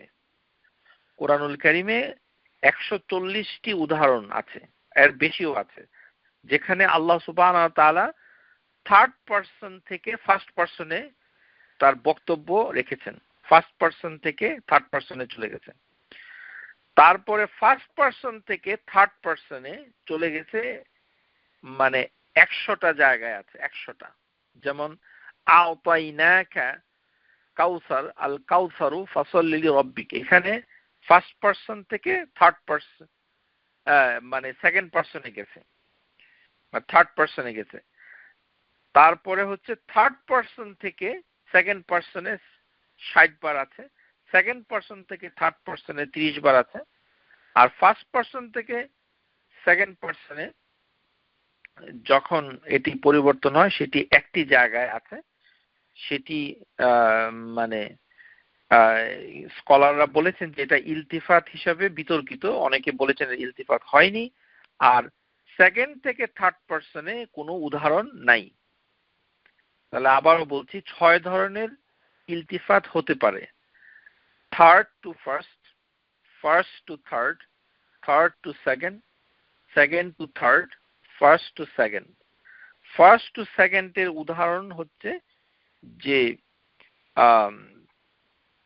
সূরা ইয়াসিন, এখানে একটি আয়াত আছে, এটা বিতর্কিত। এই আয়াতটুকু ফার্স্ট পারসন থেকে সেকেন্ড পারসনে যায়, ওমা লিয়া লা আ'বুদুল্লাযী ফাতারানি ওয়া ইলাইহি তুরজাউন। ওমা লিয়া, why should I not worship him who created me? La a'budu আল্লাযী ফাতারানি, লা আ'বুদু, আমি কেন ইবাদত করব না যিনি আমাকে সৃষ্টি করেছেন। এটা বলার পর ওয়া ইলাইহি তুরজাউন, তখন সাথে সাথে এটি পরিবর্তন হয়ে ফার্স্ট পারসন থেকে সেকেন্ড পারসনে চলে গেছে, ওয়া ইলাইহি তুরজাউন, and you shall return। তাহলে এখানে আমরা দেখতে পাচ্ছি এটি সারা কোরআনের ভিতরে একটি জায়গায় আছে, এটি হচ্ছে ফার্স্ট পারসন থেকে second person, of which is only one example, একটা, সেটি হচ্ছে সূরা ইয়াসিন আয়াত নাম্বার 22। ওমা লিয়া লা আ'বুদুল্লাযী ফাতারানি ওয়া ইলাইহি তুরজাউন। ওয়া ইলাইহি তুরজাউন হচ্ছে যে তার প্রতি ইউ উইল রিটার্ন, তোমরা ফিরে আসবে। যে তোমরা হচ্ছে এখানে সেকেন্ড পারসন, তুরজাউন সেকেন্ড পারসন। আর প্রথমে বলা হলো কি আ'বুদু, আমি ইবাদত করি, লা আ'বুদু, আমি ইবাদত করি না। তাহলে এইখানে পরিবর্তনটা হয়েছে, কিন্তু এই বিষয়ে আস-সুয়ুতি বলেন যে এটা ইলতিফাত হয়নি। যাই হোক, এটা ক্লাসিক্যাল এক্সাম্পল। তারপরে এখন আমরা উদাহরণ দিয়ে দেখব যে থার্ড পারসন থেকে ফার্স্ট পারসনে, যেটা মোস্ট কমন কোরআনুল কারিমে এসেছে। যেমন থার্ড পারসন থেকে মানে আল গাইব থেকে, আম্মান খালাকা, এটা সূরা আনআম, আম্মান খালাকাস সামাওয়াতি ওয়াল আরদ ওয়া আনজালা লাকুম মিনাস সামাই মাআন ফাআনবাতনা বিহি হাদাইক যাতা বাহজাতিন মা কানা লাকুম আন তুনবিতু শাজারাহা আইলাহুন মা আল্লাহি বাল হুম কওমুন ইয়াদিলুন। সূরা আল আনআম আয়াত নাম্বার 60। যে who created the heaven and the earth কে হেভেন এবং পৃথিবী সৃষ্টি করেছে এবং উপর থেকে পানি বর্ষণ করেছে। এখানে হচ্ছে কে করেছে, আম্মান খালাকা, তার মানে হচ্ছে এখানে থার্ড পারসন, আল গাইব, মানে পার্সনটা কে সে তার কথাটা সরাসরি বলা হয়নি, এটা হচ্ছে আল গাইব, থার্ড পারসন। থার্ড পারসন থেকে হঠাৎ করে শিফট হয়ে ফার্স্ট পারসনে চলে এসেছে। কিটা এসেছে যে মানে ফাআনবাতনা বিহি হাদাইক, যে আমরা এই আনন্দময় বাগান উৎপন্ন করেছি। আমরা, আল্লাহ সুবহানাহু ওয়া তাআলা নিজেকে, যে নুন ফাআনবাতনা মানে রয়্যাল প্লুরাল, রাজকীয়, নুন তাযীম, হ্যাঁ, যে এটি রয়্যাল মানে বহুবচন, যে রয়্যাল বহুবচনের ক্ষেত্রে আল্লাহ ফার্স্ট পারসনে কথা বলছেন। তাহলে আয়াতটা শুরু হয়েছে থার্ড পারসন দিয়ে, আম্মান খালাকাস সামাওয়াতি ওয়াল আরদ ওয়া আনজালা লাকুম মিনাস সামাই। তাহলে সেখানে হচ্ছে আল গাইব, থার্ড পারসন, কে হেভেন থেকে, পৃথিবী থেকে সৃষ্টি করেছে এবং আকাশ থেকে বৃষ্টি বর্ষণ করেছে। হ্যাঁ, তখন আল্লাহ সুবহানাহু ওয়া তাআলা এই প্রশ্ন করে নিজেই আবার আল্লাহ উত্তর দিয়ে তার দৃষ্টিকে চেঞ্জ করে দিলেন, পাঠকের মানে আমাদের দৃষ্টিকে। কিভাবে? ফাআনবাতনা বিহি হাদাইক, তাহলে থার্ড পারসন থেকে ফার্স্ট পারসনে চলে আসে। ফাআনবাতনা বিহি হাদাইক, যে যে আমরা মানে এই আনন্দময় বাগান, হাদাইক জাতাল বাহজাতি, যে যেই বাগানে আনন্দ দিবে, আনন্দময় বাগান। এখানে এমফেসিস হচ্ছে যে যখন আল্লাহ সুবহানাহু ওয়া তাআলা প্লুরাল ব্যবহার করেছে ফার্স্ট পারসনে, তখন একটা পাওয়ার দেখাইয়েছেন আল্লাহ সুবহানাহু ওয়া তাআলা। আল্লাহর যে ক্ষমতা, সে ক্ষমতাটা দেখানোর জন্য আল্লাহ সুবহানাহু ওয়া তাআলা, স্কলার বলছেন যে এটা বহুবচন ব্যবহার করেছেন, যে আল্লাহ সুবহানাহু ওয়া তাআলার ক্ষমতা, তার যে কুদরা, শক্তি, তার যে সামর্থ্য, সেটা দেখাতে চেয়েছেন, যার জন্য তিনি ফার্স্ট পারসনে প্লুরাল ব্যবহার করেছেন। তারপরে হচ্ছে এটাকে ম্যাজেস্টিক প্লুরাল, হ্যাঁ, ম্যাজেস্টিক প্লুরাল মানে রাজকীয় বহুবচন বলা হয়। মানে এটা আল্লাহ সুবহানাহু ওয়া তাআলা মানে দেখান যে তার যে মানে ক্ষমতা, কত ধরনের ক্ষমতা আছে, মানে সেই ক্ষমতার বহিঃপ্রকাশের জন্য তিনি মাঝে মধ্যে মানে বহুবচন ব্যবহার করেন। যেমন সূরা ইব্রাহিম আয়াত নম্বর 13, وقال الذين كفروا لرسلهم لنخرجنكم من أرضنا أو لا تعدون في ملتنا فأوحى إليهم ربهم لنهلكن الظالمين। তাহলে এই আয়াতের অনেক বড়, কিন্তু আয়াতের শেষের অংশটুকু ফাআউহা ইলাইহিম, যে তাদের রব্বুহুম তাদের রব তাদের কাছে ওহী পাঠিয়েছেন। তাহলে ফাআউহা ইলাইহিম রব্বুহুম, তাদের রব তাদের কাছে ওহী পাঠিয়েছেন। এটা কি হলো? থার্ড পারসন, আল গাইব। কে করেছেন? ওই কর্তার নামটুকু উল্লেখ নাই। থার্ড পারসন, ফাআউহা ইলাইহিম রব্বুহুম, তাদের রব তাদের কাছে ওহী পাঠিয়েছে। লানুহলিকান্না, নুহলিকা এখানে প্লুরাল, এখানে দুইটা নুন আছে। একটা হচ্ছে লা নুহলিক, মানে লাটা হচ্ছে যে আল্লাহ সুবহানাহু ওয়া তাআলা লামুল ওয়াইদ, মানে আল্লাহ সুবহানাহু ওয়া তাআলা শপথ করে বলছেন, যে এটা হচ্ছে শপথের লাম, আল্লাহ সুবহানাহু ওয়া তাআলা শপথ নিচ্ছেন। লা নুহলিক, আর পরের নুনটা হচ্ছে যে নুন তাযীম, মানে আল্লাহ সুবহানাহু ওয়া তাআলার মানে বহুবচন রয়্যাল, কিন্তু এরপরে আরেকটা নুন আছে নুহলিকান্না, যে পরের যে নুন, এই নুনটা হচ্ছে নুন আল তাওকীদ, নুন আল তাওকীদ মানে নুন অফ এমফেসিস। আল্লাহ সেটা জোর দিয়েছেন তাহলে লানুহলিকান্না এখানে দুটি নুন, একটি নুন হচ্ছে আল্লাহ সুবহানাহু ওয়া তাআলা বলছেন যে আল্লাহ বহুবচনে কথা বলছেন, বহুবচনে কথা বলছেন, রয়্যাল ম্যাজেস্টিক প্লুরাল, ওই নুনটা হচ্ছে ম্যাজেস্টিক প্লুরাল।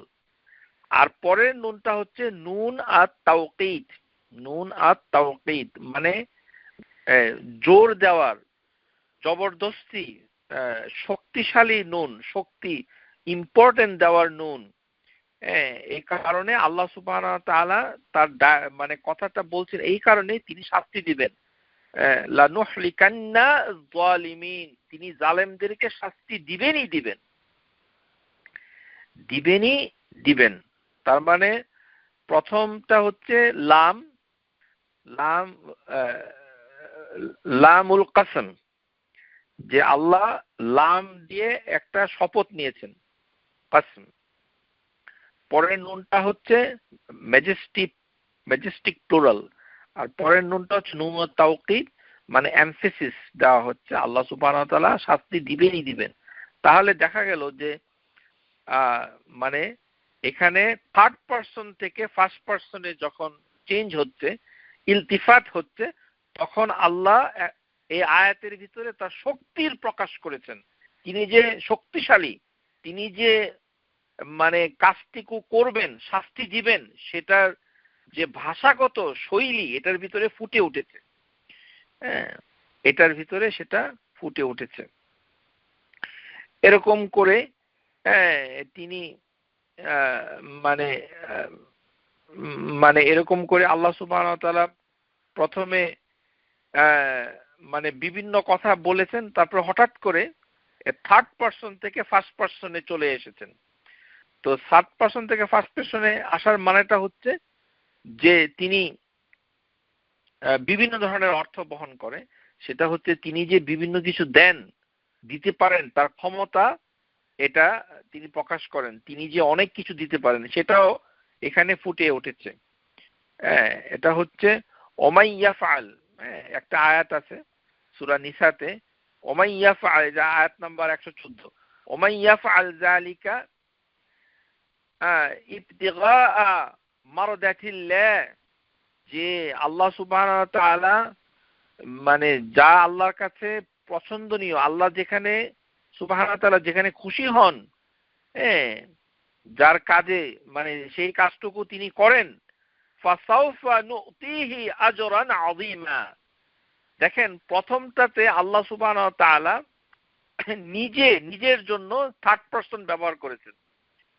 এই আয়াতটা খুব লক্ষ্য করুন, ওয়ামান ইয়াফআল যালিকা ইবতিগাআ মারদাতিল্লাহ। তাহলে এখানে ওমান ইয়াফআল যালিক ইবতিগাআ মানে যারা আল্লাহর মানে যেটা আল্লাহ মারদাতিল্লাহ, আল্লাহ সন্তুষ্টি যখন মানে যে ব্যক্তি এটা করবে, থার্ড পারসনে এখানে আসছে আল গায়ব, কে করছে তার উল্লেখ নাই, কিন্তু এটা করলে আল্লাহ সুবহানাহু ওয়া তাআলা বিনিময় কি দিবে, ফাসাউফা নুতিহি, এখানে আল্লাহ প্লুরাল, ম্যাজেস্টিক প্লুরাল, এক বচনে চলে আসছে, নুতিহি আজরান আযীমা। তার মানে পুরস্কার যে আল্লাহ দেন সেটাকে অনেক ধরনের পুরস্কার দিবেন। সেই বিভিন্ন মাল্টিপ্লিসিটি অফ দা রিওয়ার্ড বোঝানোর জন্য আল্লাহ এখানে ইলতিফাত করেছেন, থার্ড পারসন থেকে ফার্স্ট পারসনে চলে এসেছেন। যেমন অনেক সময় আল্লাহ সুবহানাহু ওয়া তাআলা মানে তার ক্ষমতা বোঝানোর জন্য, যেমন সবচেয়ে কমন, আপনাদের একটু বুঝতে কষ্ট হচ্ছে, আপনি একটা সহজ উদাহরণ দিয়ে ইলতিফাতটা বোঝানোর চেষ্টা করছি। যেমন সূরা আ'লা, সাব্বিহিসমা রাব্বিকাল আ'লা, দেখেন এখানে কা, সাব্বিহিসমা রাব্বিকাল আ'লা, এখানে মানে মানে যে তোমার রব আ'লা, তো এখানে এরকম করে যে ইয়োর তোমার রব এরকম বলতে বলতে এক পর্যায়ে আল্লাহ সুবহানাহু ওয়া তাআলা কি বলে দিলেন, সানুকরিউকা ফালা তানসা, যে নবী সাল্লাল্লাহু আলাইহি সাল্লাম কোরআনুল কারীম নাজিল হওয়ার সময় তিনি ভয় পেতেন যে তিনি যদি কোরআনটা ভুলে যান, কেননা তিনি তো মানে পড়তে পারতেন না, মানে লিখিত পড়াটা পড়তে পারতেন না। এই কারণে শুনে জিবরাইল আলাইহিস সালাম থেকে তিনি শিখে নিতেন। তো ওনার ভিতরে একটি মানবিক ভয় কাজ করত যে জিবরাইল আলাইহিস সালাম আমাকে যে কোরআনটা বলছেন সে কোরআনটা যদি আমি ভুলে যাই। আল্লাহ সুবহানাহু ওয়া তাআলা যখন নবী সাল্লাল্লাহু আলাইহি সাল্লামকে সান্ত্বনা দিলেন যে যে হে রাসূল, আপনি সেটা ভুলবেন না, আমরা আপনাকে মানে পড়িয়ে দেব।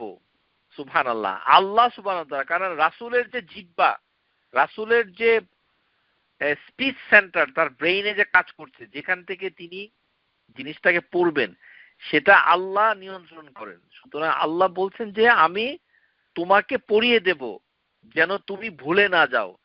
সেই আয়াতটাতে আল্লাহ প্লুরাল ব্যবহার করেছেন, প্লুরাল প্লুরাল বহুবচন, তো বহুবচন প্লুরাল, সানুকরিউকা ফালা তানসা। তাহলে এখানে যেটা দেখা যাচ্ছে যে মানে আল্লাহ সুবহানাহু ওয়া তাআলা এখানে যে ওই যে কথাটা বলেছি যে থার্ড পারসন থেকে ফার্স্ট পারসনে চলে এসেছে, সানুকরিউকা মানে নুকরি, আমরা পড়িয়ে দেব, নুকরিউকা তোমাকে পড়িয়ে দেব। তার মানে প্রথমে ছিল থার্ড পারসন, ওখান থেকে ফার্স্ট পারসনে চলে এসেছে, ইলতিফাত হয়েছে। এই যে রয়্যাল প্লুরাল মেজেস্টি, নবী সাল্লাল্লাহু আলাইহি সাল্লাম এবং সাহাবারা তারা বক্তৃতা দেওয়ার সময় কখনোই মানে এইভাবে কথা বলতো না, আমরা করেছি আমরা করেছি, যেটা বর্তমানে অনেক প্রেসিডেন্ট সেক্রেটারি এইভাবে কথা বলে। কিন্তু নবী সাল্লাল্লাহু আলাইহি সাল্লামের আদব ছিল, এবং তার সাহাবীরাও যখন রাষ্ট্রীয় কোনো চিঠিপত্র দিতেন তখন তারা আমরা করেছি, আমরা দেশের উন্নয়ন করেছি, আমরা ক্রিমিনালকে শাস্তি দিব, এরকম আমরা আমরা কথাটা নবী সাল্লাল্লাহু আলাইহি সাল্লাম বলতেন না। আল্লাহ সুবহানাহু ওয়া তাআলা যেহেতু এই কৌশলটা, এই বাক্য শৈলী ব্যবহার করেছিলেন, এই জন্য সাহাবীরা এবং নবী সাল্লাল্লাহু আলাইহি সাল্লাম এই বাক্যটা, এই কৌশলটা ব্যবহার করতেন না। বর্তমানে যদিও অনেকে করে, করাটা দোষের না, কিন্তু তারা করতেন না, এটা জানতে হবে।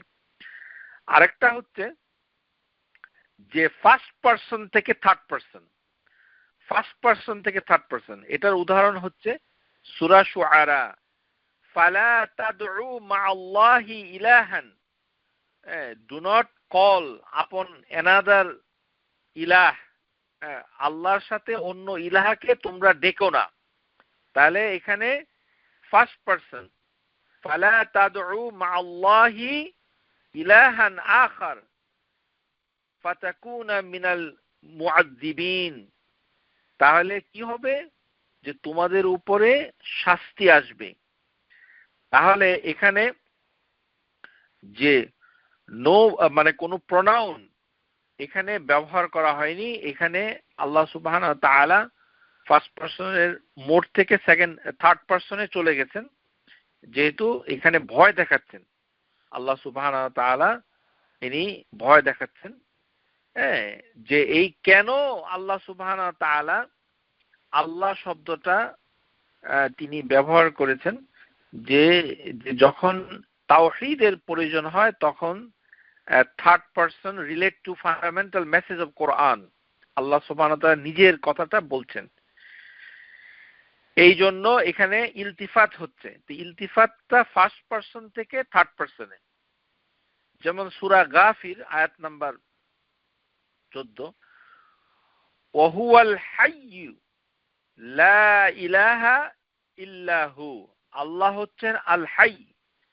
তিনি মানে চিরঞ্জীব, আল হাইয়ুন তিনি চিরঞ্জীব মানে চিরজীবন, মানে জীবনের উৎস, তার যেই জীবনের যেই হাই, এটা কোনো শুরু নেই শেষ নেই, এটা অনন্ত চির। লা ইলাহা, আল্লাহ একমাত্র সত্যিকার ইলাহ, হুয়া ফাদউহু মুখলিসান, যে তার ইবাদত করো, একমাত্র তার ইবাদত করো। ফাদউহু মুখলিসান লাহু। যখন আল্লাহ সুবহানাহু ওয়া তাআলা ইবাদতের কথা বলেন, তখন আল্লাহ সুবহানাহু ওয়া তাআলা যে উল্লেখ করেছেন যে তার নামের সাথে তিনি ফার্স্ট পারসন থেকে থার্ড পারসনে চলে যান। মুখলিসান লাহু আল্লাযীনা আদ-দীন লাহুদ্দীন আলহামদুলিল্লাহি রাব্বিল আলামিন। যে যে আল্লাহর প্রশংসা, সমস্ত প্রশংসা আল্লাহর। এই কারণে আল্লাহ সুবহানাহু ওয়া তাআলা এই ফার্স্ট পারসন থেকে থার্ড পারসনে চলে গেছেন, এবং এটি হচ্ছে সূরা গাফিরে উদাহরণটা এসেছে। ঠিক থার্ড পারসন থেকে সেকেন্ড পারসন, এই উদাহরণটা এটি এসেছে সূরা ফাতিহার ভিতরে এসেছে।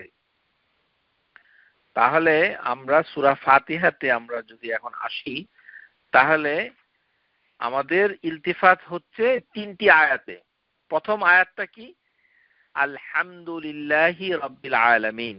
এখানে কিন্তু মানে আল্লাহ সম্পর্কে বলা হচ্ছে। আল্লাহ কিন্তু কাউকে কিছু বলছেন না। আলহামদুলিল্লাহ রাব্বিল আলামিন, এটা কি? এটা আল গায়ব। এখানে থার্ড পারসনে কথাটা বলা হচ্ছে। আলহামদুলিল্লাহ রাব্বিল আলামিন, এটি থার্ড পারসন। এটা হচ্ছে উসলুবুল গায়ব। উসলুব মানে হচ্ছে বাক্য শৈলী, মানে স্ট্রাকচার, বর্ণনা শৈলী, স্টাইল।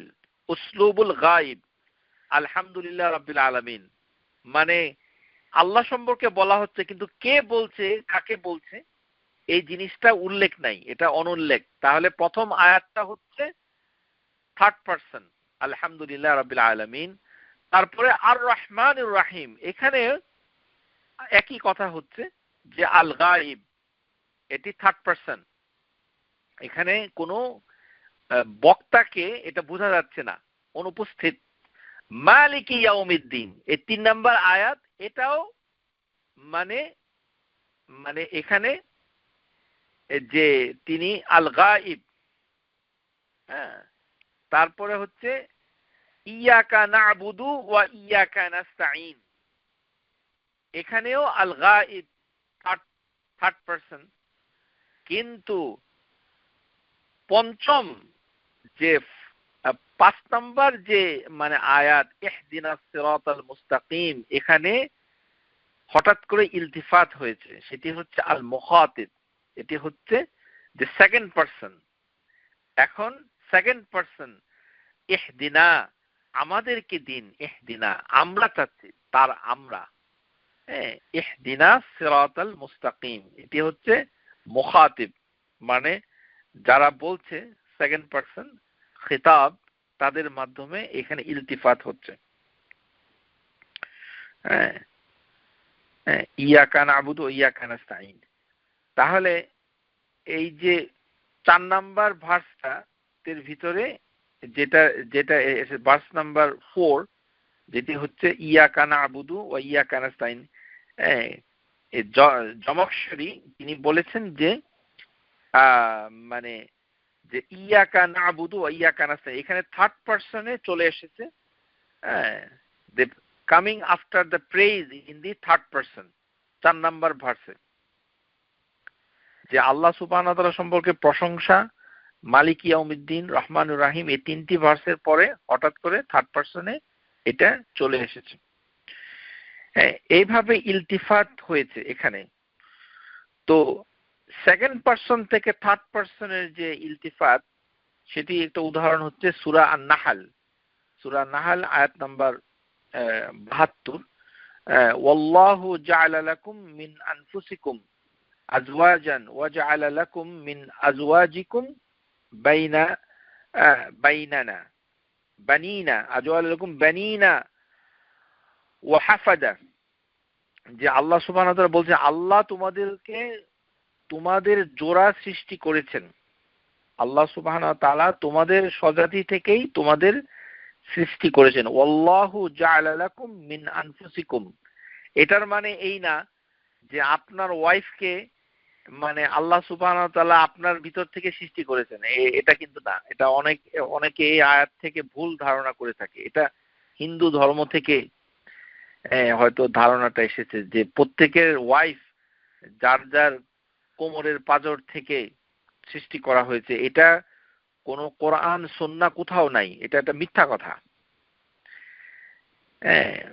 যে আমরা যারা দুনিয়াতে মুসলমান হিসেবে আছি, আমাদের পুরুষ যারা, তাদের ওয়াইফ তাদের কোমরের পাঁজর থেকে সৃষ্টি করা হয়নি।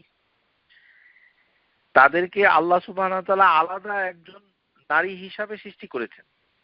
এটি হচ্ছে আদম আলাইহিস সালাম, তার যে ওয়াইফ ছিল হাওয়া আলাইহিস সালাতু ওয়াস সালাম, তাকে আল্লাহ সুবহানাহু ওয়া তাআলা আদম আলাইহিস সালামের কোমরের মানে রিপ থেকে সৃষ্টি করেছেন। সেটা হাদিসে আছে, কিন্তু আদম আলাইহিস সালামের পরে আর সে পদ্ধতি আল্লাহ সুবহানাহু ওয়া তাআলা ব্যবহার করেননি। তোমাদের ভিতর থেকে তোমাদের জোড়া সৃষ্টি করেছেন। ওয়াল্লাহু জাআলা লাকুম মিন আনফুসিকুম আজওয়াজান, এটা মানে হচ্ছে আল উমুম, সাধারণভাবে আল্লাহ সুবহানাহু ওয়া তাআলা পুরুষের জন্য ওয়াইফ নির্ধারণ করেছেন নারী জাতি থেকে। এটা মানব জাতিরই অংশ। মানে আমাদের ওয়াইফ কুকুর বিড়াল না, আমাদের ওয়াইফ মানুষ। এটাই বোঝাতে চাচ্ছেন যে মানব কুল থেকেই তোমাদের জন্য জোড়া সৃষ্টি করেছেন। আজওয়াজান জাআলা লাকুম মিন আজওয়াজিকুম, এবং এই যুগল সৃষ্টি করেছে যাতে তোমাদের ভিতরে কি হয়, বানিনা ওয়া হাফাদা, যাতে ছেলে মেয়ে এবং নাতি নাতনি, ছেলে মেয়ে, বানিনা হচ্ছে ছেলে মেয়ে বাচ্চা কাচ্চা, ওয়া হাফাদা অর্থাৎ নাতি নাতনি আল্লাহ সৃষ্টি করবেন। এইভাবে আল্লাহ বলেছেন ওয়ারাযাকাকুম মিনাত তাইয়্যিবাত, এবং তোমাদের জন্য উত্তম জীবনের উপকরণ দান করেছেন। এখানে আল্লাহ সুবহানাহু ওয়া তাআলা মানে তিনি এভাবে বলে আফাবিল বাতিলি ইউমিনুনা ওয়া বিনি'মাতি, যে তবু কি তারা বাতিলের স্বীকৃতি দিবে, তারা আল্লাহর অনুগ্রহকে অস্বীকার করিবে। বিনি'মাতিল্লাহি ওয়া হুম ইয়াকফুরুন, তাহলে এখানে আল্লাহ সুবহানাহু ওয়া তাআলা মানে বলে দিচ্ছেন যে যে তিনি মানে ভালো জিনিসপত্রগুলো দিচ্ছেন এবং তারা কি আল্লাহর এই অনুগ্রহকে ভুলে যাবে। তার মানে সেকেন্ড পারসন থেকে থার্ড পারসনে শিফট হয়েছে। এই হচ্ছে উদাহরণগুলো এসেছে, 6 প্রকার উদাহরণ আমরা মানে আলোচনা করলাম। তো ফাতিহার ভিতরে যেটা বিভিন্ন স্কলাররা যেটা বলেছেন যে ইলতিফাত আরেকটি জায়গায় হয়েছে, সেটি হচ্ছে গায়রিল মাগদুবি আলাইহিম। এই কথাটা এসেছে কোথা থেকে? সিরাতাল্লাযিনা আনআমতা আলাইহিম। আল্লাহ সুবহানাহু ওয়া তাআলা নিয়ামত প্রাপ্ত দলের কথা বলেছেন। নিয়ামত প্রাপ্ত দলের কথা আল্লাহ সুবহানাহু ওয়া তাআলা বলার পর হঠাৎ করে আল্লাহ রাগের কথা বলেছেন। গায়রিল মাগদুব সিরাতাল্লাযিনা আনআমতা আলাইহিম, যে যারা আল্লাহর আনআম, আল্লাহর যে নিয়ামা, আল্লাহ যাদের উপরে সন্তুষ্ট হয়েছেন তাদের মানে পথ আলোচনা করার পর হাইসু সিররাল খিতাব ইনদা যিকরি নি'মাতি, আল্লাহ সুবহানাহু ওয়া তাআলা যখন এখানে কথা বলেন সিরাতাল্লাযিনা আনআমতা আলাইহিম, তখন আল্লাহ সুবহানাহু ওয়া তাআলা খিতাব, উসলুবুল খিতাব মানে সেকেন্ড পারসনে আল্লাহ কথা বলছেন, সিরাতাল্লাযিনা আনআমতা আলাইহিম।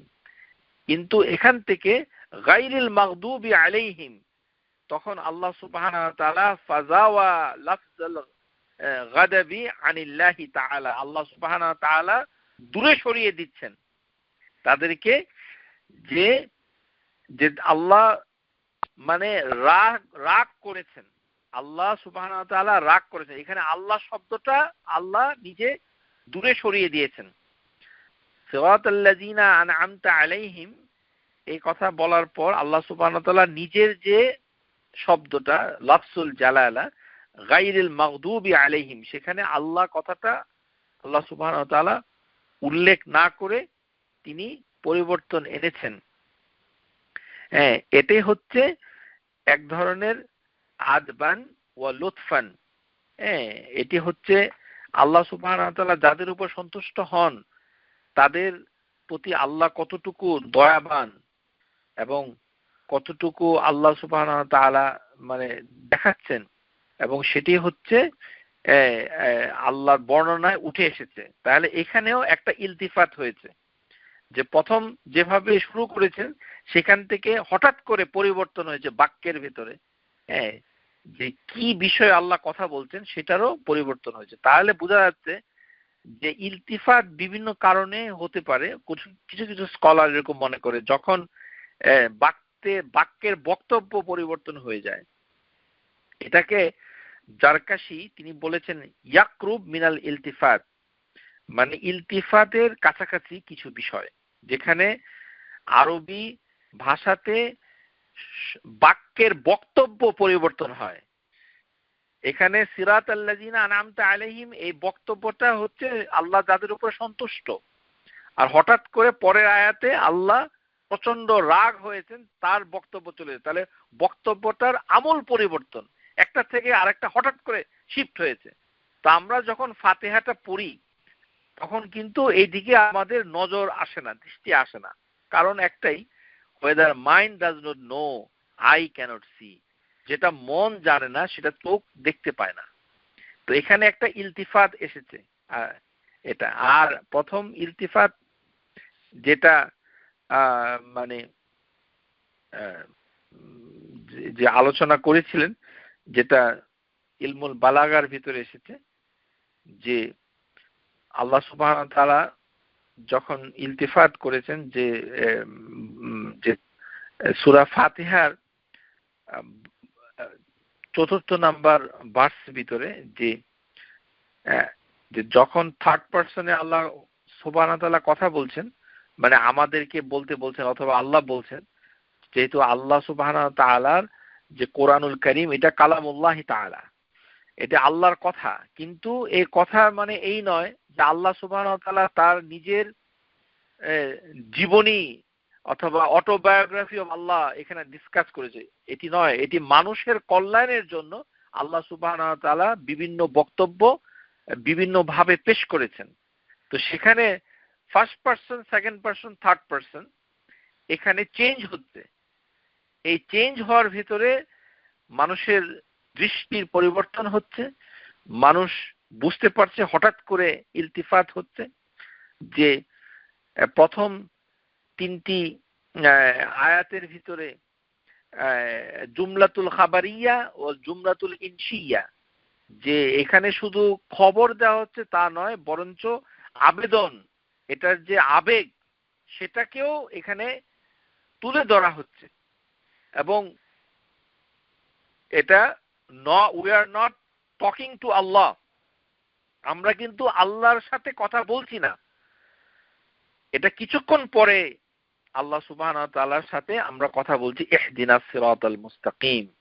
হ্যাঁ, অথবা ইয়াকা না'বুদু ওয়া ইয়াকা নাস্তাঈন, তখন আল্লাহ সুবহানাহু ওয়া তাআলা মানে মুখাতিব হয়ে যাচ্ছেন যে মানে পঞ্চম নাম্বার ভিতরে, এটাই স্কলাররা বলেছেন যে নাম্বার 5th ভার্স গুলোতে, যেটা হচ্ছে ইহদিনাস সিরাতাল মুস্তাকিম। আশা করি আপনারা মানে আজকের এই ইলতিফাত জিনিসটা আপনারা শিখবেন। এটি হচ্ছে কোরআনুল কারীমের অলংকার শাস্ত্রের একটি বিষয়।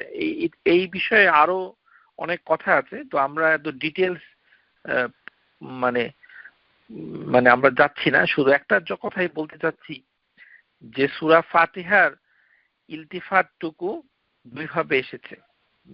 যে পঞ্চম নাম্বার ভার্সে আল্লাহ সুবহানাহু ওয়া তাআলা মুখাতিব, হ্যাঁ, ইহদিনাস সিরাতাল মুস্তাকিম, হ্যাঁ, যে এখানে আল্লাহ সুবহানাহু ওয়া তাআলা মানে তিনি আবার কোন কোন স্কলার বলেছেন যে ইলতিফাতটা হয়েছে যে ৪৪ নাম্বার ভার্সের ভিতরে। তো যাই হোক, এটা হচ্ছে প্রথম 3টি অথবা 4টি আয়াতে আল গাইব, তারপরে আয়াতে হঠাৎ করে মুখাতিব